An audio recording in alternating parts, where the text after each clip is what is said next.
And I swear, I wish they would turn the heat on. That's how he started it. That was the first verse. And I said to Gary, I kind of think the second verse maybe should be the first verse, which is, when you're down on your luck, you ain't got a buck. In London, you're a goner. He sets it up. He's in London already. Doesn't have to think about it. And Gary went, okay. So he moved the second verse to the first verse. We go in and we cut it. And Jerry, well, we didn't cut it. We did a live show on Saturday night at the end of the whole session. And Jerry Jeff decides, we recorded everything that we had done during the week. We tried it live in front of an audience. That really changes the dynamic when you do it. You can't stop in the middle of it and say, I screwed up, let's go back.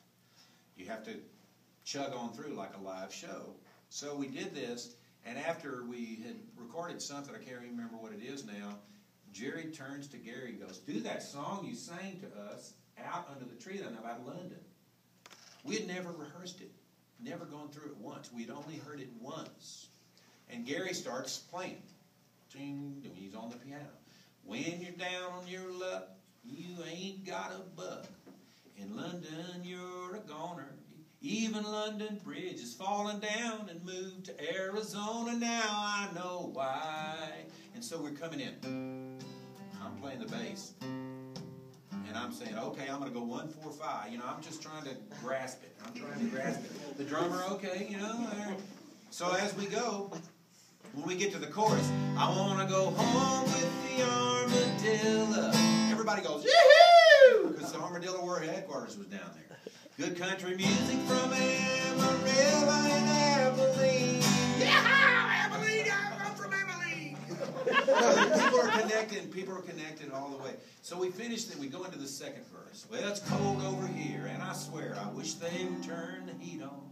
And where in the world is that English girl I promised that I would meet on the 3rd floor?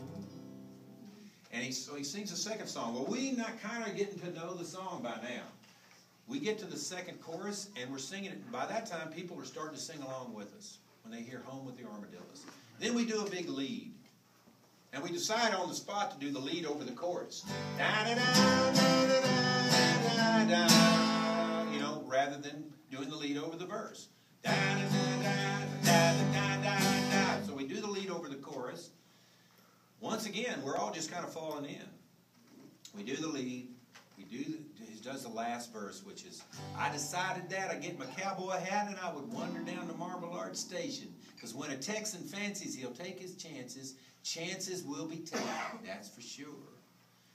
People are yelling and screaming, that's right, I'm going to take a chance. So when it gets to the third chorus, and they're all singing, Home with the Armadillos, then we do it again.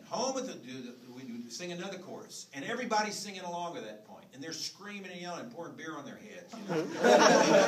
And we sing it over and over and over again, and everybody in the whole place knows it by this time, and we know the song by this time. And we finish it, and it has this incredible thundering applause, and Gary is so overwhelmed that they love his song the first time this has happened to him.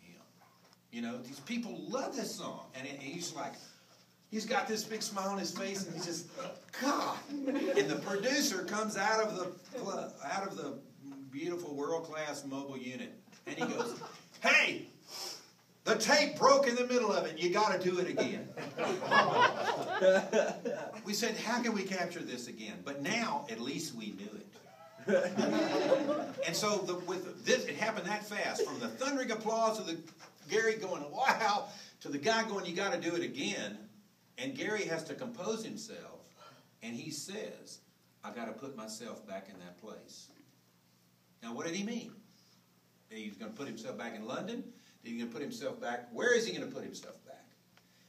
But that's when we sing it again. We do it again. By that time, we know it, and we sing it. It's very slow, because we're still, we've drunk a lot of sangria by then. Let's face it. And the crowd's going crazy, and they know the words by this time, and so they're singing it, and we do it again. And the place goes crazy.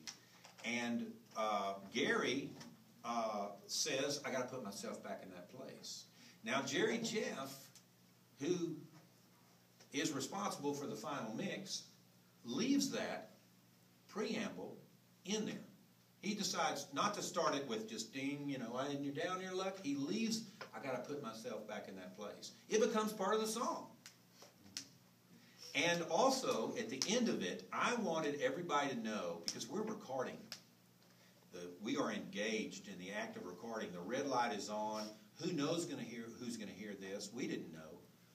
And I say, that song was by Gary P. Nunn. Now, Gary P. Nunn had never been called Gary P. Nunn before that day. He was Gary Nunn. But I knew his middle name, which was Philip. So I just said, that song was by Gary P. Nunn. Well, now, Jerry Jeff could have taken that off. He could have taken that completely off, but to his credit, he left that in there. And so, all of a sudden, the million people that bought the record or heard it, they heard this song is by Gary P. Nunn. They knew it was him. It wasn't Jerry Jeff. And they knew that Gary wrote it. So it became part of the song.